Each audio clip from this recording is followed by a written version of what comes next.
ਮਿੱਤਰਾ ਗਈ ਸੀਤ ਰੁੱਤ ਜਗਤ ਤੇ ਆਇਓ ਫਾਗਨ ਮਾਸ। ਸਰਦ ਰੁੱਤ ਚਲੀ ਗਈ, ਸਿਆਲ ਦਾ ਸਮਾਂ, ਸਿਆਲ ਦੀ ਠੰਡ ਦੀ ਰੁੱਤ ਚਲੀ ਗਈ, ਫੱਗਣ ਦਾ ਮਹੀਨਾ ਆ ਗਿਆ। ਹੋਤ ਹਰਖ ਨਾਰੀ ਨਰਨ ਕਰਤੇ ਹਾਸ ਬਿਲਾਸ। ਫੱਗਣ ਦੇ ਮਹੀਨੇ ਵਿੱਚ ਸੁੰਦਰ ਮੌਸਮ ਆਇਆ, ਸੋਹਣਾ ਬਸੰਤ ਰਿਤੂ ਦਾ ਸੁਹਾਵਣਾ ਮੌਸਮ ਸਾਰਿਆਂ ਲਈ, ਕਿਉਂਕਿ ਠੰਡ ਵਿੱਚ ਠਰੂ ਠਰੂ ਕਰਨ ਵਾਲੇ ਲੋਕ ਜਿਹੜੇ ਮੋਟੀਆਂ ਮੋਟੀਆਂ ਕੰਬਲਾਂ ਰਜਾਈਆਂ ਵਿੱਚ ਆਪਣੇ ਆਪ ਨੂੰ ਲੁਕਾ ਕੇ ਰੱਖਦੇ, ਅੱਗਾਂ ਦਾ ਸੇਕ ਸੇਕਦੇ, ਇੱਕਦਮ ਜਦੋਂ ਚੰਗਾ ਮੌਸਮ ਆਇਆ, ਖੇੜੇ ਵਾਲਾ ਮੌਸਮ ਆਇਆ, ਧੁੱਪ ਕੜਕਦੀ ਸਰੀਰ ਨੂੰ ਲੱਗਣ ਲੱਗੀ ਤੇ ਬੜੀ ਖੁਸ਼ੀ ਸਾਰੇ ਮੌਸਮ ਦੇ ਨਾਲ ਵਰਤੀ। ਸਵਈਆ ਦੇਖ ਅਜਾਇਬ ਕੋ ਰੁੱਤ ਫਾਗਨ। ਫੱਗਣ ਦੀ ਇਹ ਅਜਾਇਬ ਰੁੱਤ ਕਲਗੀਧਰ ਜੀ ਨੇ ਵੇਖੀ। ਸਾਹਿਬ ਆਇਸ ਆਪ ਉਚਾਰੀ। ਦਸ਼ਮੇਸ਼ ਪਾਤਸ਼ਾਹ ਜੀ ਨੇ ਆਪ ਹੁਕਮਨਾਮਾ ਜਾਰੀ ਕੀਤਾ, ਕਿਉਂਕਿ ਸਿੰਘਾਂ ਨੂੰ ਹੋਲੇ ਮਹੱਲੇ ਦਾ ਮਨਾਉਣ ਦਾ ਮਰਿਆਦਾ ਪਰੰਪਰਾ ਗੁਰਦੁਆਰਾ ਹੋਲਗੜ੍ਹ ਸਾਹਿਬ ਤੋਂ ਮਹਾਰਾਜ ਜੀ ਨੇ ਚਲਾਈ। ਕੋਸ਼ਪ ਕੋ ਬੁਲਵਾਏ ਹਦੂਰ। ਗੁਰਦੇਵ ਨੇ ਆਪਣੇ ਘਰ ਦਾ ਖਜ਼ਾਨਚੀ ਬੁਲਾਇਆ। ਕਹਿਓ ਸਭ ਕੀਜੀਏ ਫਾਗ ਕੀ ਤਿਆਰੀ। ਬਚਨ ਕੀਤਾ ਮਹੱਲੇ ਦੀਆਂ ਤਿਆਰੀਆਂ ਕਰੋ, ਹੋਲੇ ਦਾ ਸਮਾਗਮ ਆਉਣਾ, ਖਾਲਸੇ ਪੰਥ ਨੇ ਆਨੰਦਪੁਰ ਸਾਹਿਬ ਆ ਕੇ ਮਨਾਉਣਾ, ਉਹਦੇ ਲਈ ਸਾਰੀਆਂ ਤਿਆਰੀਆਂ ਕਰੋ। ਔਰ ਕਹਿਓ ਸਭ ਸਿੱਖਨ ਸੰਗ। ਸਾਰਿਆਂ ਸਿੱਖਾਂ ਨੂੰ ਮਹਾਰਾਜ ਕਲਗੀਧਰ ਜੀ ਨੇ ਹੁਕਮ ਕੀਤਾ, ਜਥਾ ਸ਼ਕਤੀ ਕਰ ਸੋਜਨ ਸਾਰੀ। ਜਥਾ ਸ਼ਕਤ ਜੋ ਜੋ ਰਸਰਾਜ ਸਾਜ ਚਾਹੀਦਾ ਹੈ ਜੋੜ ਮੇਲੇ ਲਈ, ਮਹੱਲੇ ਦੇ ਸਮਾਗਮ ਵਾਸਤੇ ਜੋ ਜੋ ਚਾਹੀਦਾ, ਉਹਦੀਆਂ ਤਿਆਰੀਆਂ ਜਥਾ ਸ਼ਕਤ ਸਾਰੀ ਸੰਗਤ ਕਰੇ। ਲਾਲ ਗੁਲਾਲ ਵਿਸਾਲ ਅੰਬੀਰਨ। ਗੁਲਾਲ ਆਦਿਕ ਜਿਹੜਾ ਉਸ ਵੇਲੇ ਰੰਗ ਵਰਤਿਆ ਜਾਂਦਾ ਸੀ, ਉਹਦੇ ਵੀ ਲਈ ਤਿਆਰੀ ਕਰਨ ਲਈ ਵੀ ਹੁਕਮ ਕੀਤਾ ਹੈ। ਅੱਗੇ ਭਾਈ ਸਾਹਿਬ ਨੇ ਇਸ ਗੱਲ ਦੀ ਸ਼ਾਦੀ ਭਰੀ, ਭਾਈ ਨੰਦ ਲਾਲ ਜੀ ਨੇ ਗਜ਼ਲ ਉਚਾਰੀ ਹੈ, ਉਹਦੀ ਵੀ ਕਥਾ ਆਵੇਗੀ, ਕੱਲ ਨੂੰ ਆਪਾਂ ਵਿਚਾਰਾਂਗੇ, ਜਿਹਦੇ ਵਿੱਚ ਭਾਈ ਨੰਦ ਲਾਲ ਸਾਹਿਬ ਨੇ ਕਲਗੀਧਰ ਜੀ ਦੇ ਸਮੇਂ ਇਹ ਜਿੰਨਾ ਵੀ ਮਾਹੌਲ ਵਰਣਿਤ ਹੋ ਰਿਹਾ ਉਹਦਾ ਜ਼ਿਕਰ ਆਪਣੀ ਉਸ ਗਜ਼ਲ ਦੇ ਵਿੱਚ ਭਾਈ ਨੰਦ ਲਾਲ ਜੀ ਨੇ ਕੀਤਾ ਹੈ। ਕਹਿੰਦੇ ਸਾਹਿਬ ਨੇ ਹੁਕਮ ਕੀਤਾ, ਗੁਲਾਲ ਅੰਬੀਰ ਵਗੈਰਾ ਜਿਹੜਾ ਉਹ ਤਿਆਰ ਕਰੋ। ਰੰਗ ਨਿਕਾਰ ਅਨੇਕ ਪ੍ਰਕਾਰ। ਅਨੇਕਾਂ ਤਰ੍ਹਾਂ ਦੇ ਰੰਗ ਤਿਆਰ ਕੀਤੇ ਜਾਣ। ਰੰਗ ਪਤੰਗ ਸੋ ਰੰਗ ਕੀਏ ਬੋ। ਆ ਪਤੰਗ ਜੈਸਾ ਰੰਗ ਸ੍ਰੇਸ਼ਟ ਰੰਗ ਕੀਤਾ। ਕਿੰਸਕ ਫੂਲਨ ਪੀਤ ਨਿਕਾਰਾ। ਕਿੰਸਕ ਦੇ ਫੁੱਲਾਂ ਦਾ ਜਿਹੜਾ ਰੰਗ ਹੈ ਉਹ ਕੱਢਿਆ ਗਿਆ। ਦਾਰ ਮਹਾ ਖੁਸ਼ਬੋਏ ਮਝਾਰ। ਉਹਨਾਂ ਰੰਗਾਂ ਵਿੱਚ ਖੁਸ਼ਬੂ ਆਮ ਕਰਕੇ ਹਿੰਦੁਸਤਾਨ ਦੇ ਵਿੱਚ ਜਿਹੜੀ ਹੋਲੀ ਮਨਾਈ ਜਾਂਦੀ ਸੀ, ਹੁਣ ਵੀ ਵੇਖਣ ਨੂੰ ਮਿਲਦਾ। ਜਦੋਂ ਹੋਲੀ ਮਨਾਈ ਜਾਂਦੀ ਹੈ ਤੇ ਖਾਲਸਾ ਜਦੋਂ ਆਨੰਦਪੁਰ ਸਾਹਿਬ ਹੋਲਾ ਮਹੱਲਾ ਮਨਾਉਂਦਾ, ਉਹਦੇ 'ਚ ਜ਼ਮੀਨ ਅਸਮਾਨ ਦਾ ਅੰਤਰ ਹੈ। ਉੱਥੇ ਸਿੰਘ ਆਪਸ ਦੇ ਵਿੱਚ ਗੁਲਾਲ ਵੀ ਖੇਡਦੇ ਆਨੰਦਪੁਰ ਸਾਹਿਬ ਹੋਲੇ ਮਹੱਲੇ ਤੇ। ਆਮ ਹਿੰਦੁਸਤਾਨ ਦੇ ਲੋਕਾਂ ਦੇ ਵਿੱਚ ਜਿਹੜੀ ਹੋਲੀ ਮਨਾਈ ਜਾਂਦੀ ਆ, ਧੀਆਂ ਭੈਣਾਂ ਦੇ ਕੱਪੜਿਆਂ ਦੇ ਉੱਤੇ ਲੰਘਦੀਆਂ ਦੇ ਰੰਗ ਪਾ ਕੇ ਉਹਨਾਂ ਨੂੰ ਬੇਇੱਜ਼ਤ ਕੀਤਾ ਜਾਂਦਾ ਹੈ। ਬੜੇ ਭੈੜੇ ਭੈੜੇ ਕੁਕਰਮ ਵਿਕਰਮ ਕੀਤੇ ਜਾਂਦੇ ਨੇ। ਭੰਗਾਂ ਪੀ ਕੇ ਮਸਤ ਹੋ ਕੇ ਵਿਸ਼ੇ ਵਿਕਾਰੀ ਬਿਰਤੀ ਰੱਖ ਕੇ ਹੋਲੀਆਂ ਖੇਡਦੇ ਆ। ਕਲਗੀਧਰ ਪਾਤਸ਼ਾਹ ਜੀ ਨੇ ਖਾਲਸੇ ਨੂੰ ਨਿਰਾਲਾਪਨ ਬਖਸ਼ਿਆ, ਹੋਲੇ ਮਹੱਲੇ ਦਾ ਸਮਾਗਮ ਬਖਸ਼ ਕੇ। ਸਿੰਘ ਵੀ ਰੰਗ ਖੇਡ ਲੈਂਦੇ ਆ, ਪਰ ਸਿੰਘਾਂ ਦੇ ਰੰਗ ਖੇਡਣ ਵਿੱਚ ਕਲਗੀਧਰ ਦੀਆਂ ਖੁਸ਼ੀਆਂ ਵਰਤਦੀਆਂ ਨੇ। ਉੱਥੇ ਵਿਕਾਰੀ ਜਾਂ ਵਿਭਚਾਰੀ ਭਾਵ ਦੇ ਨਾਲ ਸਿੰਘ ਮਹੱਲਾ ਨਹੀਂ ਖੇਡਦੇ। ਜਦੋਂ ਵਿਚਰਦੇ ਨੇ ਸ੍ਰੀ ਅਨੰਦਪੁਰ ਸਾਹਿਬ 'ਚ, ਆਮ ਕਰਕੇ ਕਈ ਲੋਕ ਅੱਜ ਕੱਲ੍ਹ ਉਹ ਜਿਹੜੇ ਆਮ ਲੋਕਾਂ ਦੀਆਂ ਹੋਲੀਆਂ ਨੇ ਉਹਦੇ ਨਾਲ ਹੀ ਸਿੰਘਾਂ ਦੇ ਮਹੱਲੇ ਨੂੰ ਮਿਲਾਉਣ ਲੱਗ ਪਏ। ਕਹਿੰਦੇ ਜੀ ਉਹ ਵੀ ਰੰਗ ਵਰਤਦੇ ਨੇ, ਇਹ ਵੀ ਵਰਤਦੇ ਨੇ, ਫਿਰ ਇਹਨਾਂ 'ਚ ਕੀ ਫਰਕ ਹੈ? ਜ਼ਮੀਨ ਅਸਮਾਨ ਦਾ ਫਰਕ ਤੁਹਾਨੂੰ ਨਜ਼ਰ ਹੀ ਨਹੀਂ ਪੈਂਦਾ। ਇਹ ਜਿਹੜੇ ਦੁਨਿਆਵੀ ਲੋਕ ਰੰਗ ਵਰਤਦੇ ਹੈ, ਇਹ ਬੜੇ ਭੈੜੇ ਤਰੀਕਿਆਂ ਦੇ ਨਾਲ ਧੀਆਂ ਭੈਣਾਂ ਨੂੰ ਬੇਇੱਜ਼ਤ ਕਰਦੇ ਹਨ।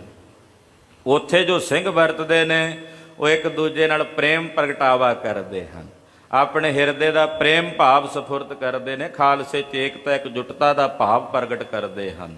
ਨਾਲ ਕਲਗੀਧਰ ਜੀ ਦੀਆਂ ਖੁਸ਼ੀਆਂ ਵੀ ਦਸਵੇਂ ਪਾਤਸ਼ਾਹ ਵਰਤ ਰਹੇ ਨੇ ਇਸ ਮਹੱਲੇ ਵਿੱਚ। ਇੰਨਾ ਅਦਬ ਸਤਿਕਾਰ ਵੀ ਰੱਖਦੇ ਹਨ। ਜਿਹੜੇ ਨਵੇਂ ਰੰਗਰੂਟ ਜੇ ਹੁੰਦੇ ਆ ਕਈ ਵਾਰੀ ਉਹਨਾਂ ਨੂੰ ਮਰਿਆਦਾ ਦਾ ਨਹੀਂ ਪਤਾ ਹੁੰਦਾ। ਪੁਰਾਤਨ ਸਿੰਘ ਜਿਹੜੇ ਨੇ ਉਹ ਇਸ ਭਾਵ ਦੇ ਨਾਲ ਮਹੱਲੇ ਦੇ ਵਿੱਚ ਵਿਚਰਦੇ ਆ, ਹੌਲੇ ਮਹੱਲੇ ਦੇ ਸਮਾਗਮ ਵਿੱਚ, ਕਿ ਕਲਗੀਆਂ ਵਾਲੇ ਚੋਜੀ ਪ੍ਰੀਤਮ ਪਾਤਸ਼ਾਹ ਇਸ ਮਹੱਲੇ ਦੇ ਵਿੱਚ ਆਪ ਵਰਤ ਰਹੇ ਨੇ। ਆਪ ਮਹਾਰਾਜ ਸੱਚੇ ਪਾਤਸ਼ਾਹ ਜੀ ਸਾਰੇ ਖਾਲਸੇ ਵਿੱਚ ਵਰਤ ਕੇ, ਸਿੰਘਾਂ ਦੇ ਵਿੱਚ ਵਰਤ ਕੇ ਆਪਣੇ ਦਰਸ਼ਨ ਦਿਦਾਰੇ ਬਖਸ਼ਿਸ਼ ਕਰ ਰਹੇ ਨੇ। ਭਾਵਨਾ ਵਾਲੇ ਗੁਰਸਿੱਖ ਇਸ ਭਾਵਨਾ ਨਾਲ ਸਾਰੇ ਸਿੰਘਾਂ ਦੇ ਦਰਸ਼ਨ ਦਿਦਾਰੇ ਕਰਦੇ ਹਨ। ਕਲਗੀਧਰ ਜੀ ਨੇ ਮਰਿਆਦਾ ਆਪਣੇ ਸਮੇਂ ਸ੍ਰੀ ਅਨੰਦਪੁਰ ਸਾਹਿਬ ਹੋਲੇ ਮਹੱਲੇ ਦੀ ਚਲਾਈ। ਆਖਿਆ ਲੋਕਾਂ ਦੀਆਂ ਹੋਲੀਆਂ ਨੇ ਭੈੜੇ ਵਿਕਰਮਾਂ ਕੁਕਰਮਾਂ ਵਾਲੀਆਂ, ਖਾਲਸੇ ਦਾ ਹੋਲਾ ਹੈ। ਖਾਲਸਾ ਹੋਲਾ ਮਹੱਲਾ ਖੇਡਦਾ ਹੈ। ਰੰਗ ਇੱਥੇ ਵੀ ਵਰਤਿਆ ਜਾਂਦਾ ਪਰ ਫਰਕ ਦੇ ਨਾਲ ਵਰਤਿਆ ਜਾਂਦਾ, ਗੁਲਾਲ ਵਗੈਰਾ। ਤੋ ਇੱਥੇ ਮਹਾਰਾਜ ਸਾਹਿਬ ਸੱਚੇ ਪਾਤਸ਼ਾਹ ਨੇ ਹੁਕਮ ਕੀਤਾ ਹੈ ਜਿਹੜਾ ਰੰਗ ਗੁਲਾਲ ਦਾ ਤਿਆਰ ਕੀਤਾ ਗਿਆ ਹੈ ਉਹਦੇ 'ਚ ਕਈ ਤਰ੍ਹਾਂ ਦੀਆਂ ਸੁਗੰਧੀਆਂ ਵਗੈਰਾ ਪਾ ਕੇ ਚੰਗੀ ਕਿਸਮ ਦਾ ਗੁਲਾਲ। ਇੱਕ ਵੇਖਣ ਵਿੱਚ ਇਹ ਵੀ ਆਉਂਦਾ ਕਿ ਉੱਥੇ ਇੱਟਾਂ ਜੀਆਂ ਰਗੜ ਕੇ ਵੀ ਕਈ ਰੰਗ ਜਿਹਾ ਬਣਾ ਕੇ, ਉਹ ਅੱਜ ਕੱਲ੍ਹ ਜਿਹੜੇ ਰੰਗਰੂਟ ਜੇ ਉਸੇ ਦਿਨ ਹੀ ਉਹਨਾਂ ਨੇ ਬਾਣਾ ਪਾਇਆ ਹੁੰਦਾ, ਪਤਾ ਹੀ ਨਹੀਂ ਹੁੰਦਾ ਨਿਹੰਗ ਸਿੰਘਾਂ ਦੀ ਮਰਿਆਦਾ ਦਾ, ਪੰਥ ਦੀ ਮਰਿਆਦਾ ਦਾ। ਤੋ ਉਸ ਵੇਲੇ ਉਹ ਰੰਗ ਹੀ ਜਿਹੜਾ ਆਮ ਸਧਾਰਨ ਜਿਹਾ ਹੁੰਦਾ, ਉੱਥੇ ਉਹ ਬਾਹਰ ਦੁਕਾਨਾਂ ਜੀਆਂ ਫੜੀਆਂ ਜੀਆਂ ਲਾ ਕੇ ਵੇਚੀ ਜਾਂਦੇ, ਪਤਾ ਨਹੀਂ ਕੀ ਹੁੰਦਾ ਕੀ ਨਹੀਂ। ਸ੍ਰੇਸ਼ਟ ਰੰਗ ਜਿਹਦੇ 'ਚ ਸੁਗੰਧੀ ਹੋਵੇ, ਚੰਗੇ ਢੰਗ ਨਾਲ ਜਿਹੜਾ ਬਣਿਆ ਗੁਲਾਲ, ਉਹ ਜੋ ਕਿਸੇ ਦੀ ਅੱਖ ਵਿੱਚ ਵੀ ਪੈ ਜਾਏ ਤੇ ਉਹ ਅੱਖ ਦੇ ਵਿੱਚ ਰੜਕ ਨਹੀਂ ਮਾਰਦਾ। ਗੁਰਦੇਵ ਦੇ ਹੁਕਮ ਨਾਲ ਭਾਈ ਸੰਤੋਖ ਸਿੰਘ ਜੀ ਕਹਿ ਰਹੇ ਨੇ ਕਿ ਰੰਗ ਤਿਆਰ ਕੀਤਾ ਗਿਆ ਗੁਲਾਲ, ਜਿਹਦੇ ਵਿੱਚ ਸੁਗੰਧੀਆਂ ਮਿਲਾਈਆਂ ਗਈਆਂ ਹਨ, ਜਿਹਦੇ 'ਚ ਕੇਸਰ ਕੁੰਕਮ ਆਦਿਕ ਸ਼ੁਭ ਚੀਜ਼ਾਂ ਜਿਹੜੀਆਂ ਨੇ ਸੁਗੰਧੀਆਂ ਵਾਲੀਆਂ, ਚੰਦਨ ਨੂੰ ਰਗੜ ਕੇ ਪਾ ਕੇ ਉਹ ਬਣਾਇਆ ਗਿਆ। ਪਰੇ ਜਬ ਚੀਰ ਉਠੇ ਮੈਂ ਕਾਰਾ, ਕਹਿੰਦੇ ਐਸੀ ਸੁਗੰਧੀ ਹੈ ਇਸ ਗੁਲਾਲ ਵਿੱਚ, ਰੰਗ ਵਿੱਚ, ਕਿਸੇ ਦੇ ਬਸਤਰ ਤੇ ਪੈਂਦੀ ਉਹਦੇ 'ਚ ਮਹਿਕ ਉੱਠਦੀ ਹੈ। ਉਹ ਮਹਿਕਾਂ ਦੂਰ ਤੱਕ ਕਹਿੰਦੇ ਸੁੰਘਣ ਵਿੱਚ ਆਉਂਦੀਆਂ ਹਨ। ਸਿੱਖਨ ਕੀਨ ਮਹਾ ਧਨ ਦੇ ਕਰ, ਕਈ ਗੁਰਸਿੱਖਾਂ ਨੇ ਬਹੁਤ ਸਾਰਾ ਧਨ ਖਰਚ ਕੇ ਮਹੱਲੇ ਦੀਆਂ ਤਿਆਰੀਆਂ ਕੀਤੀਆਂ, ਹੋਲੇ ਮਹੱਲੇ ਦੇ ਸਮਾਗਮ ਵਾਸਤੇ।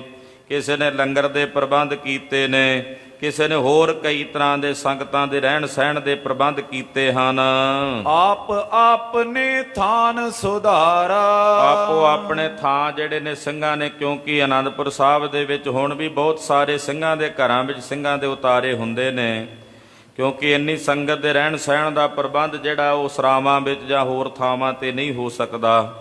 ਤੇ ਕਈ ਗੁਰਸਿੱਖ ਹਨ ਆਨੰਦਪੁਰ ਸਾਹਿਬ 'ਚ ਜਿਹੜੇ ਆਪਣੇ ਘਰਾਂ ਵਿੱਚ ਆਸਣ ਲਾ ਦਿੰਦੇ ਆ ਸਿੰਘਾਂ ਦੇ, ਔਰ ਉਹ ਸਿੰਘ ਉਹਨਾਂ ਘਰਾਂ ਦੇ ਵਿੱਚ ਉਤਾਰੇ ਕਰਦੇ ਨੇ। ਇਹੋ ਜਿਹੇ ਭਾਵਨਾ ਵਾਲੇ ਸਿੰਘ ਹਨ ਗੁਰੂ ਖਾਲਸਾ ਜੀ ਅੱਜ ਵੀ ਆਨੰਦਪੁਰ ਸਾਹਿਬ। ਹੋਲੇ ਮਹੱਲੇ ਤੇ ਜਦੋਂ ਫੌਜਾਂ ਆਉਂਦੀਆਂ ਉਹਨਾਂ ਨੂੰ ਸਾਲ ਪੂਰਾ ਉਡੀਕ ਰਹਿੰਦੀ ਕਦੋਂ ਹੋਲਾ ਮਹੱਲਾ ਆਵੇ, ਸਿੰਘ ਸਾਡੇ ਘਰ ਉਤਾਰਾ ਕਰਨ। ਉਹਨਾਂ ਦੀ ਤਿਆਰੀ ਉਹਨਾਂ ਨੇ ਰੱਖੀ ਹੁੰਦੀ ਹੈ ਘਰਾਂ ਵਿੱਚ। ਕਈਆਂ ਨੇ ਆਪਣੇ ਘਰਾਂ ਦਾ ਨਕਸ਼ਾ ਹੀ ਇਸ ਢੰਗ ਨਾਲ ਬਣਾਇਆ ਕਿ ਜੇ 8 10 20 ਸਿੰਘ ਆ ਜਾਣ ਤੇ ਉਹਨਾਂ ਦੇ ਰਹਿਣ ਸਹਿਣ ਦਾ, ਉਹਨਾਂ ਦੇ ਆਸਣਾਂ ਦਾ ਪ੍ਰਬੰਧ ਸਹੀ ਹੋ ਸਕੇ। ਗੁਰੂ ਕਾਲ ਸਮੇਂ ਵੀ ਜਿਹੜੇ ਸਿੰਘ ਪਰਿਵਾਰ, ਗੁਰਸਿੱਖ ਪਰਿਵਾਰ ਸ੍ਰੀ ਅਨੰਦਪੁਰ ਸਾਹਿਬ 'ਚ ਰਹਿੰਦੇ ਹਨ, ਉਹਨਾਂ ਨੇ ਆਪਣੇ ਘਰ ਸੁਧਾਰ ਲਏ ਨੇ। ਸੁਧਾਰਨ ਤੋਂ ਭਾਵ ਸਾਫ ਸੁਥਰੇ ਕਰ ਲਏ ਨੇ, ਸਿੰਘਾਂ ਦੇ ਆਸਣ ਲਾ ਦਿੱਤੇ ਹਨ। ਆਪ ਗੁਰੂ ਅਬ ਕੇ ਅਨੁਰਾਗਤ, ਔਰ ਸਤਿਗੁਰੂ ਸੱਚੇ ਪਾਤਸ਼ਾਹ ਜੀ ਮਹਾਰਾਜ ਜੀ ਦੇ ਪ੍ਰੇਮ ਦੇ ਰੰਗ ਦੇ ਵਿੱਚ ਗੁਰਸਿੱਖ ਰੰਗੇ ਹੋਏ ਨੇ। ਤੇ ਨਾਲ ਇਦਾਂ ਕਹਿੰਦੇ ਆ ਕਿ ਇਸ ਵਾਰ ਤਾਂ ਕਲਗੀਧਰ ਜੀ ਨੇ ਆਪ ਉਚੇਚੇ ਤੌਰ ਤੇ ਹੁਕਮ ਕੀਤਾ ਹੈ ਕਿ ਖਾਲਸੇ ਨੇ ਸਾਰਿਆਂ ਨੇ ਰਲ ਕੇ ਹੋਲਾ ਮਹੱਲਾ ਖੇਡਣਾ ਹੈ। ਖੇਲेंगे ਸ਼ੁਭ ਫਾਗ ਉਦਾਰਾ, ਬਾਜਾਂ ਵਾਲੇ ਪ੍ਰੀਤਮ ਨੇ ਆਪ ਫਾਗ ਖੇਡਣਾ, ਉਹਨਾਂ ਨੇ ਹੁਕਮ ਕੀਤਾ। ਬ੍ਰਿੰਦ ਪਏ ਸਿੱਖ ਸੰਗਤ ਆਏ, ਏਦਾਂ ਬੇਅੰਤ ਸਿੱਖ ਸੰਗਤਾਂ ਇਕੱਠੀਆਂ ਹੋਈਆਂ ਹਨ। ਆਨੰਦ ਬਿਲੰਦ ਗੁਰੂ ਦਰਬਾਰਾ, ਸਤਿਗੁਰਾਂ ਦੇ ਪਾਵਨ ਦਰਬਾਰ ਵਿੱਚ ਵੱਡਾ ਭਾਰੀ ਆਨੰਦ ਵਰਤਿਆ ਹੈ। ਲੰਗਰ ਹੋਤ ਅਤੋਟ ਜਹਾਂ ਕਹਿ, ਕਹਿੰਦੇ ਜਿੱਥੇ ਕਿੱਥੇ ਲੰਗਰ ਚੱਲ ਰਹੇ ਨੇ, ਲੰਗਰਾਂ ਦੀ ਸੁਧਾਈ ਸਤਿਗੁਰਾਂ ਨੇ ਪਹਿਲਾਂ ਹੀ ਕਰ ਦਿੱਤੀ ਹੈ। ਕਹਿੰਦੇ ਹੁਣ ਦੂਰ ਦੂਰ ਤੱਕ ਸੰਗਤਾਂ ਨੇ, ਗੁਰਸਿੱਖਾਂ ਨੇ ਲੰਗਰ ਲਾਏ ਹੋਏ ਨੇ ਇਹ ਭਾਵਨਾ ਨਾਲ ਕਿ ਗੁਰੂ ਕੀ ਸੇਵਾ ਕਰਨੀ ਹੈ। ਜੋ ਜੈ ਚਾਹਤ ਖਾਏ ਆਹਾਰਾ, ਜਿਹਨੂੰ ਜਿੱਥੇ ਚਾਹੀਦਾ ਲੰਗਰਾਂ ਵਿੱਚ ਜਾ ਕੇ ਭੋਜਨ ਛਕਦੇ ਹਨ। ਪੂਰ ਮਿਲੇ ਚੌਕੋਦ ਤੇ ਮੋਦਤ, ਚਾਰਾਂ ਪਾਸਿਆਂ ਤੋਂ ਸੰਗਤਾਂ ਲੰਗਰ ਛਕਣ ਵਾਸਤੇ ਜਿੱਥੇ ਜਿੱਥੇ ਲੰਗਰ ਲੱਗੇ ਨੇ ਉੱਥੇ ਪਹੁੰਚ ਜਾਂਦੀਆਂ ਨੇ। ਐਸੇ ਨਹੀਂ ਵੀ ਜਿੱਥੇ ਕੋਈ ਵਧੀਆ ਕਿਸੇ ਲੰਗਰ ਲਾਇਆ ਹੁੰਦਾ ਉੱਥੇ ਬਾਹਰ ਰੱਸੀਆਂ ਮਾਰ ਦਿੰਦੇ ਨੇ। ਕਈ ਵਾਰੀ ਕੋਈ ਬਾਹਰ ਆ ਕੇ ਖਲੋਤਾ ਰਹੇ, ਕੋਈ ਨਹੀਂ ਜੀ ਹਾਲੇ ਠਹਿਰ ਕੇ ਆਇਓ ਜੀ। ਉਹ ਇਦਾਂ ਦਾ ਵਰਤਾਰਾ ਅੱਜ ਵੀ ਫਿਰ ਦੁਬਾਰਾ ਉਹੀ ਕੁਰੀਤੀਆਂ ਜਿਹੜੀਆਂ ਨੇ ਆਨੰਦਪੁਰ ਸਾਹਿਬ ਹੋਲੇ ਮਹੱਲੇ ਤੇ ਵੇਖਣ ਵਿੱਚ ਦਿਸਦੀਆਂ ਨੇ ਕਿ ਜਿੱਥੇ ਕਿਤੇ ਕਹਿੰਦੇ ਜੀ ਫਲਾਣੀ ਥਾਂ ਤੇ ਦੇਸੀ ਘਿਓ ਦਾ ਲੰਗਰ ਵਰਤਦਾ ਹੈ, ਉੱਥੇ ਜਦੋਂ ਕੋਈ ਛਕਣ ਪਹੁੰਚਦਾ ਉੱਥੇ ਰਸ਼ ਸੁਭਾਵਿਕ ਹੈ ਜ਼ਿਆਦਾ ਹੁੰਦਾ ਹੈ, ਕਿਉਂਕਿ ਜ਼ੁਬਾਨ ਦੇ ਰਸਕੇ ਚਸਕੇ ਵਾਲੇ ਜ਼ਿਆਦਾ ਹੁੰਦੇ ਨੇ। ਉਹਨਾਂ ਨੇ ਭੋਜਨ ਇਸ ਕਰਕੇ ਨਹੀਂ ਛਕਣਾ ਹੁੰਦਾ ਵੀ ਸਾਡੇ ਤਨ ਨੂੰ ਜ਼ਰੂਰਤ ਹੈ, ਇਸ ਕਰਕੇ ਛਕਦੇ ਆ ਵੀ ਸਵਾਦ ਲੈਣਾ ਰਸਨਾ ਦੇ ਨਾਲ। ਉਹ ਫਿਰ ਉੱਥੇ ਜਦੋਂ ਛਕਣ ਵਾਲੇ ਵੀ ਉੱਦਾਂ ਅੱਗੋਂ ਛਕਾਉਣ ਵਾਲਿਆਂ ਨੇ ਵੀ ਗੇਟ ਭੇੜੇ ਹੁੰਦੇ ਨੇ ਅੱਗੋਂ ਜੀ, ਹਾਲੇ ਸਾਡੀ ਸੰਗਤ ਛਕਦੀ ਹੈ ਪਹਿਲਾਂ, ਜਿਹੜੇ ਸਾਡੇ ਇਲਾਕੇ ਦੇ ਨੇ ਉਹ ਛਕ ਹਟਣਗੇ ਫਿਰ ਦੂਜਿਆਂ ਲਈ ਆਏਗਾ, ਦਰਵਾਜ਼ਾ ਖੁੱਲ੍ਹੇਗਾ। ਉੱਥੇ ਭੀੜ ਜੀ ਇਕੱਠੀ ਹੋਈ ਜਾਂਦੀ, ਹਾਲਾਂਕਿ ਨਾਲ ਦੂਜਾ ਲੰਗਰ ਵੀ ਕੋਈ ਚੱਲਦਾ ਹੁੰਦਾ, ਉੱਥੇ ਨਹੀਂ ਜਾਂਦੇ। ਸੋ ਇਹ ਕੁਰੀਤੀਆਂ ਹੁਣ ਵੀ ਸੋਧ ਸਧਈਏ ਦੀ ਫਿਰ ਜ਼ਰੂਰਤ ਹੈ ਗੁਰਸਿੱਖਾਂ ਨੂੰ। ਤੋ ਜਿਵੇਂ ਕਲਗੀਧਰ ਜੀ ਨੇ ਸੋਧ ਕੀਤੀ ਹੈ, ਇਤਿਹਾਸ ਸਾਡੀ ਹਮੇਸ਼ਾ ਅਗਵਾਈ ਕਰਦਾ, ਗੁਰਸਿੱਖਾਂ ਨੂੰ ਉਸ ਇਤਿਹਾਸ ਤੋਂ ਸੇਧ ਲੈਂਦੇ ਰਹਿਣਾ ਚਾਹੀਦਾ। ਤੋ ਕਹਿੰਦੇ ਲੰਗਰ ਲੱਗ ਗਏ ਨੇ, ਦੂਰ ਦੂਰ ਤੱਕ ਸੰਗਤ ਦੇ ਲੰਗਰ ਲੱਗੇ, ਸਿੱਖਾਂ ਦੇ ਲੰਗਰ ਲੱਗੇ ਨੇ, ਸਭ ਨੂੰ ਛਕਣ ਵਾਸਤੇ ਭੋਜਨ ਪ੍ਰਾਪਤ ਹੁੰਦਾ ਹੈ। ਆਵਤ ਹੈ ਮਿਲ ਟੋਲ ਹਜ਼ਾਰਾ, ਚਾਰਾਂ ਦਿਸ਼ਾਵਾਂ ਤੋਂ ਗੁਰੂ ਸਾਹਿਬ ਦੇ ਹੁਕਮਨਾਮੇ ਨੂੰ ਸੁਣਦਿਆਂ ਹਜ਼ਾਰਾਂ ਦੀ ਸੰਗਤ, ਲੱਖਾਂ ਦੇ ਰੂਪ ਵਿੱਚ ਸੰਗਤ ਇਕੱਤਰ ਹੁੰਦੀ ਹੈ। ਪੀਰ ਪਾਈ ਭਰਪੂਰ ਪਇਓ ਪੁਰ, ਸ੍ਰੀ ਆਨੰਦਪੁਰ ਸਾਹਿਬ ਦੇ ਵਿੱਚ ਇੰਨਾ ਵੱਡਾ ਇਕੱਠ ਹੋਇਆ ਸੰਗਤ ਦਾ ਕਿ ਪੈਰ ਰੱਖਣ ਨੂੰ ਥਾਂ ਨਹੀਂ ਹੁੰਦੀ। ਹੁਣ ਵੀ ਜਦੋਂ ਤੁਸੀਂ ਜਾਂਦੇ ਹੋ ਦਰਸ਼ਨ ਕਰਦੇ ਹੋ ਤੋ ਵੇਖਦੇ ਹੀ ਹੋ ਕਿੰਨੀ ਸੰਗਤ। ਆਮ ਦਿਨਾਂ 'ਚ ਜਦੋਂ ਜਾਈਏ ਨਾ ਆਨੰਦਪੁਰ ਸਾਹਿਬ ਉਹ ਪਛਾਣ 'ਚ ਨਹੀਂ ਆਉਂਦਾ, ਤੇ ਜਦੋਂ ਮਹੱਲੇ ਦੇ ਦਿਨਾਂ 'ਚ ਜਾਈਏ ਤੇ ਉਦੋਂ ਹੋਰ ਹੀ ਉੱਥੇ ਵਰਤਾਰਾ ਰੂਪ ਰੰਗ, ਹੋਰ ਹੀ ਮਹਾਰਾਜ ਜੀ ਦਾ ਜਾਓ ਜਲਾਲ ਦਿਸਦਾ। ਸੰਗਤਾਂ ਇੰਨੀਆਂ ਹੁੰਦੀਆਂ ਨੇ। ਸਭ ਤੋਂ ਵੱਡਾ ਜੋੜ ਮੇਲ ਜਿਹੜਾ ਸ੍ਰੀ ਆਨੰਦਪੁਰ ਸਾਹਿਬ ਸੰਗਤ ਦਾ ਹੋਲੇ ਮਹੱਲੇ ਦਾ ਹੁੰਦਾ ਹੈ। ਪਾਓ ਪਰੇ ਪਲ ਭਾਗ ਲੀਲਾਰਾ, ਕਹਿੰਦੇ ਵੱਡਿਆਂ ਭਾਗਾਂ ਵਾਲੇ ਜਿਨ੍ਹਾਂ ਦੇ ਮੱਥੇ ਦੇ ਉੱਤੇ ਲਿਲਾਰ ਤੇ ਚੰਗੇ ਭਾਗ ਜਾਗੇ ਨੇ ਉਹ ਆਨੰਦਪੁਰ ਸਾਹਿਬ ਹੋਲੇ ਮਹੱਲੇ ਤੇ ਆ ਰਹੇ ਨੇ। ਤਾਲ ਰਬਾਬ ਪਖਾਵਜ ਕੇ ਬੋ, ਮਹਾਰਾਜ ਜੀ ਦੇ ਰਾਗ ਦਰਬਾਰ ਸਜਦੇ ਨੇ ਜਿਨ੍ਹਾਂ ਵਿੱਚ ਤਾਲ, ਪਖਾਵਜ ਤੇ ਮਿਰਦੰਗ, ਰਬਾਬਾਂ, ਸਰੰਦੇ, ਤਾਊਸ, ਤਾਨਪੁਰੇ ਏਦਾਂ ਦੇ ਜਿਹੜੇ ਸਾਜ਼ ਨੇ ਉਹ ਵੱਜਦੇ ਹਨ। ਬਾਦਤ ਬਾਜਤ ਹੈ ਧੁਨ ਪਾਰੀ, ਆਹ ਜਦੋਂ ਗਵਈਏ ਗੁਰੂ ਕੇ ਰਬਾਬੀ ਕੀਰਤਨੀਏ ਉਹਨਾਂ ਸਾਜ਼ਾਂ ਨੂੰ ਵਜਾਉਂਦੇ ਨੇ, ਤਾਲ ਪੂਰਦੇ ਨੇ, ਨਾਲ ਤਾਨਾ ਲਾਉਂਦੇ ਤੇ ਕਲਗੀਧਰ ਪਾਤਸ਼ਾਹ ਜੀ ਦੀ ਰੀਝ ਤਾਈ ਪ੍ਰਸੰਨਤਾ ਪ੍ਰਾਪਤ ਕਰਦੇ ਹਨ। ਗਾਵਤ ਰਾਗਨ ਰਾਗਨੀ ਕੋ ਜਨ, ਅਨੇਕਾਂ ਰਾਗਾਂ, ਅਨੇਕਾਂ ਰਾਗਣੀਆਂ ਨੂੰ ਰਾਗੀ ਸਿੰਘ ਗਾਇਨ ਕਰਦੇ ਹਨ। ਆਏ ਖਰੇ ਨਿਜ ਮੂਰਤ ਤਾਰੀ, ਸਤਿਗੁਰੂ ਜੀ ਦੇ ਸਨਮੁਖ ਆ ਕੇ ਕਹਿੰਦੇ ਦਰਸ਼ਨ ਕਰਨ ਵਾਸਤੇ ਸਿੱਖ ਆਉਂਦੇ। ਜਦੋਂ ਰਾਗ ਰਾਗਣੀਆਂ ਗਾਉਂਦੇ ਆ ਨਾ ਰਾਗੀ, ਗੁਰੂ ਖਾਲਸਾ ਜੀ ਇਹੋ ਜਿਹੇ ਗਵਈਏ ਨੇ ਗੁਰੂ ਕੇ ਕੀਰਤਨੀਏ। ਜਦੋਂ ਰਾਗ ਰਾਗਣੀਆਂ ਗਾਉਂਦੇ ਉਹ ਰਾਗ ਰਾਗਣੀਆਂ ਹੱਥ ਜੋੜ ਕੇ ਸਨਮੁਖ ਆ ਕੇ ਦਰਸ਼ਨ ਦਿੰਦੇ ਐ ਮਹਾਰਾਜ ਜੀ ਦੇ ਦਰਬਾਰ ਵਿੱਚ। ਉਹ ਰਾਗ ਰਾਗਣੀ ਮੰਗਲ ਗਾਇਆ, ਉਹ ਰਾਗ ਤੇ ਰਾਗਣੀਆਂ ਆਪ ਹੱਥ ਜੋੜ ਕੇ ਮਹਾਰਾਜ ਜੀ ਦੇ ਸਨਮੁਖ ਖਲੋ ਜਾਂਦੇ ਆ। ਰਾਗ ਪਰੀਆਂ ਆ ਜਾਂਦੀਆਂ, ਪਹੁੰਚ ਜਾਂਦੀਆਂ ਹਨ ਮਹਾਰਾਜ ਜੀ ਦੇ ਦਰਬਾਰ ਦੇ ਵਿੱਚ। ਆਪ ਹੱਥ ਜੋੜ ਕੇ ਰਾਗ ਤੇ ਪਰੀਆਂ ਉਹਨਾਂ ਦੀਆਂ ਰਾਗਣੀਆਂ ਉਹ ਇਕੱਤਰ ਹੋ ਕੇ ਸਤਿਗੁਰਾਂ ਦੇ ਸਨਮੁਖ ਆ ਕੇ ਹੱਥ ਜੋੜ ਕੇ ਹਾਜ਼ਰ ਹੋ ਜਾਂਦੀਆਂ। ਜਦੋਂ ਕੋਈ ਰਾਗੀ ਸਿੰਘ ਕਿਸੇ ਰਾਗ ਦਾ ਸਰੂਪ ਬਣਾਉਂਦਾ ਨਾ, ਪਹਿਲਾਂ ਰਾਗ ਦਾ ਪਹਿਲਾਂ ਸਰੂਪ ਬਣਾਉਂਦੇ ਆ ਚੰਗੇ ਰਾਗੀ ਸਿੰਘ। ਪਹਿਲਾਂ ਉਹਦਾ ਪੂਰਾ ਸਰੂਪ ਬਣਾ ਕੇ ਉਹਦੀਆਂ ਰੋਈਆਂ ਵਰੋਈਆਂ ਨੂੰ ਸਿੱਧ ਕਰਕੇ ਫਿਰ ਉਹਦੀਆਂ ਜਿਹੜੀਆਂ ਸੁਰਾਂ ਨੇ ਉਹਨੂੰ ਚੰਗੀ ਤਰ੍ਹਾਂ ਸਾਧ ਕੇ ਵੀ ਕਿਹੜੀ ਧਾਵਤ ਹੈ, ਕਿਹੜੀ ਵਰਜਤ ਹੈ, ਉਹਨਾਂ ਸਾਰੀਆਂ ਸੁਰਾਂ ਦਾ ਗਿਆਨ ਬੋਧ ਰੱਖ ਕੇ ਜਦੋਂ ਰਾਗ ਦਾ ਸਰੂਪ ਪੂਰਾ ਬਣਾ ਕੇ ਪੇਸ਼ ਕਰਕੇ ਰੀਤ ਗਾਉਂਦੇ ਆ ਨਾ, ਨਾਲ ਬੰਦਸ਼ ਗਾਉਂਦੇ ਆ, ਫਿਰ ਉਸ ਰਾਗ ਦੀ ਉਹ ਰਾਗ ਉਸ ਵੇਲੇ ਹਾਜ਼ਰ ਹੋ ਜਾਂਦਾ ਹੱਥ ਜੋੜ ਕੇ।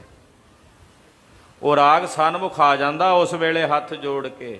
ਇਹੋ ਜਿਹੇ ਰਾਗੀ ਨੇ ਮਹਾਰਾਜ ਜੀ ਦੇ ਦਰਬਾਰ ਦੇ ਵਿੱਚ ਰਾਗ ਰਤਨ ਪਰਿਵਾਰ ਭਰੀਆਂ ਸ਼ਬਦ ਗਾਵਣੇ ਆਈਆਂ। ਮਹਾਰਾਜ ਜੀ ਦੇ ਦਰਬਾਰ ਦੇ ਵਿੱਚ ਉਹ ਹਾਜ਼ਰ ਹੁੰਦੇ। ਰਾਗਮਾਲਾ ਜਿਹੜੀ ਬਾਣੀ ਹੈ ਸਾਹਿਬ ਦੀ, ਇਹ ਸਾਰੇ ਰਾਗ ਮਹਾਰਾਜ ਜੀ ਦੇ ਚਰਨਾਂ ਵਿੱਚ ਅਖੀਰ 'ਚ ਰੱਖੇ, ਗੁਰੂ ਸਾਹਿਬ ਦੇ ਚਰਨਾਂ 'ਚ। ਆਖੋ ਸਤਨਾਮ ਸ੍ਰੀ ਵਾਹਿਗੁਰੂ। ਇਹ ਜਿੰਨੀ ਰਾਗਮਾਲਾ ਬਾਣੀ ਨੇ ਚ ਰਾਗ ਨੇ ਨਾ, ਇਹ ਸਾਰੇ ਰਾਗ ਅਖੀਰ ਵਿੱਚ ਲਿਖੇ ਸਤਿਗੁਰਾਂ ਨੇ ਸਮਾਪਤੀ ਦੇ ਉੱਤੇ। ਸਮਾਪਤੀ ਦੇ ਕਿਉਂ ਲਿਖੇ? ਸਾਰੇ ਗੁਰੂ ਸਾਹਿਬ ਦੇ ਚਰਨਾਂ 'ਚ ਮਹਾਰਾਜ ਜੀ ਨੇ ਰੱਖੇ ਆ ਸਾਰੇ ਰਾਗ ਰਾਗਣੀਆਂ। ਇਹ ਸਤਿਗੁਰਾਂ ਦੇ ਚਰਨਾਂ 'ਚ ਮਹਾਰਾਜ ਜੀ ਦੀ ਉਪਮਾ ਕਰਦੇ ਹਨ ਤੇ ਸਾਹਿਬ ਦਾ ਜਸ ਗਾਉਂਦੇ ਨੇ। ਇਹ ਸਾਰੇ ਗਾਉਂਦੇ ਪੁਨ ਗਾਵੈ ਸ਼ੰਕਰਿਓ ਸ਼ਮ, ਇਹ ਸਾਰੇ ਗਾਉਂਦੇ ਆ ਮਹਾਰਾਜ ਜੀ ਦੇ ਦਰਬਾਰ ਵਿੱਚ। ਕਹਿੰਦੇ ਜਦੋਂ ਰਬਾਬੀ ਰਾਗੀ ਗਾਇਨ ਕਰਦੇ ਨੇ, ਉਹ ਰਾਗ ਰਾਗਣੀਆਂ ਮੂਰਤ ਬਣਾ ਕੇ ਆਪਣੀ ਹੱਥ ਜੋੜ ਕੇ ਹਾਜ਼ਰ ਹੁੰਦੇ ਨੇ। ਜਿਉ ਸੁਰ ਲੋਕ ਵਿਖੇ ਸੁਰ ਮੋਦਤ, ਕਹਿੰਦੇ ਜਿਵੇਂ ਸੁਰ ਲੋਕ ਵਿੱਚ, ਦੇਵ ਲੋਕ ਦੇ ਵਿੱਚ ਗੰਧਰਵਾਂ ਦੇ ਕੋਲੋਂ, ਕਿਉਂਕਿ ਸਵਰਗ ਲੋਕ ਦੇ ਵਿੱਚ ਗੰਧਰਵ ਗਵਈਏ ਨੇ, ਉਹਨਾਂ ਕੋਲੋਂ ਸੁਣ ਕੇ ਸੁਰ ਦੇਵਤੇ ਪ੍ਰਸੰਨ ਹੁੰਦੇ ਨੇ। ਆਪਸ ਮੈਂ ਮਿਲ ਕੇ ਹਿਤਕਾਰੀ, ਤਿਵੇਂ ਇੱਥੇ ਗੁਰੂ ਦਰਬਾਰ ਜਦੋਂ ਰਬਾਬੀ ਰਾਗੀ ਗਾਇਨ ਕਰਦੇ ਨੇ, ਗੁਰੂ ਕੇ ਸਿੱਖ ਦੇਵਤਿਆਂ ਦੇ ਸਮਾਨ ਬੜੇ ਰੀਝ ਦੇ ਪ੍ਰਸੰਨ ਹੁੰਦੇ। ਸਭ ਆਪਸ ਵਿੱਚ ਬੜੇ ਪਿਆਰ ਨਾਲ ਮਿਲਦੇ ਹਨ। ਤਿਉ ਸਿੱਖ ਸੰਗਤ ਪੰਕਤ ਕੇ ਕਰ, ਸਾਰੀ ਸੰਗਤ ਪੰਗਤ ਕਰਕੇ ਇੱਕ ਬਰਾਬਰ ਬੈਠਦੀ ਹੈ। ਹੀਰ ਗੁਰੂ ਹਰਖੇ ਔਰ ਪਾਰੀ, ਸਤਿਗੁਰਾਂ ਦੇ ਦਰਸ਼ਨ ਕਰਕੇ ਸੰਗਤ ਬੜੀ ਪ੍ਰਸੰਨ ਹੁੰਦੀ ਹੈ। ਰਬਾਬੀਆਂ ਦੇ ਕੋਲੋਂ, ਕੀਰਤਨੀਆਂ ਕੋਲੋਂ, ਢਾਡੀਆਂ ਕੋਲੋਂ, ਵੱਡਿਆਂ ਵੱਡਿਆਂ ਮਹਾਪੁਰਸ਼ਾਂ, ਵਿਦਵਾਨਾਂ, ਕਥਾਕਾਰਾਂ ਕੋਲੋਂ ਸੰਗਤਾਂ ਮਹਾਰਾਜ ਜੀ ਦੇ ਦਰਬਾਰ ਵਿੱਚ ਹਾਜ਼ਰੀਆਂ ਭਰ ਕੇ ਵਿਚਾਰਾਂ ਸੁਣਦੀਆਂ ਹਨ। ਇਸ ਪ੍ਰਕਾਰ ਨਾਲੇ ਜੋੜ ਮੇਲ ਹੁੰਦੇ ਹਨ।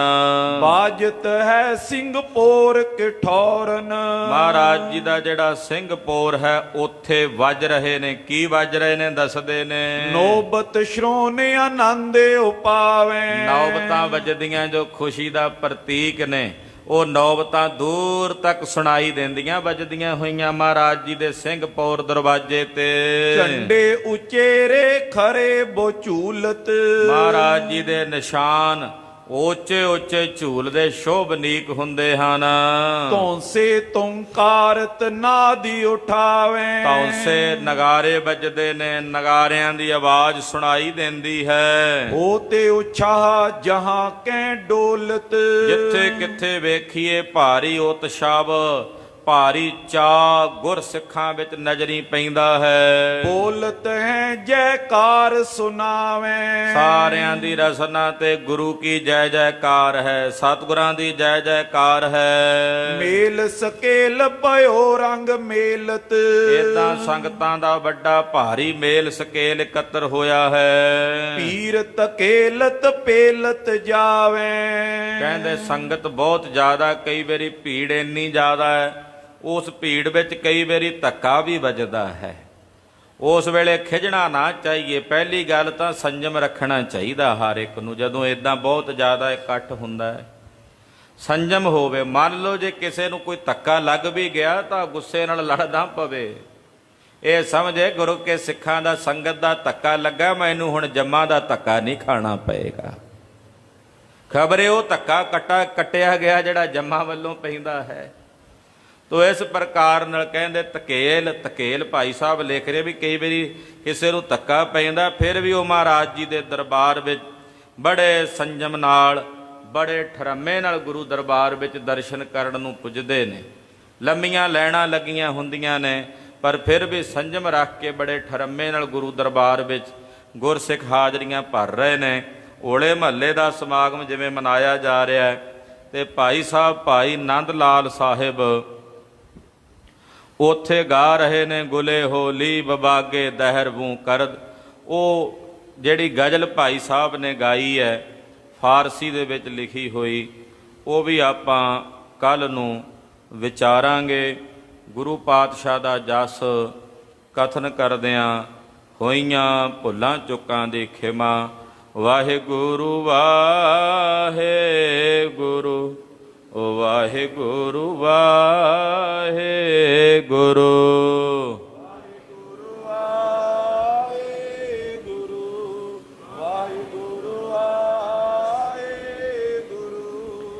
ਵਾਹਿਗੁਰੂ ਵਾਹਿਗੁਰੂ ਵਾਹਿਗੁਰੂ ਵਾਹਿਗੁਰੂ।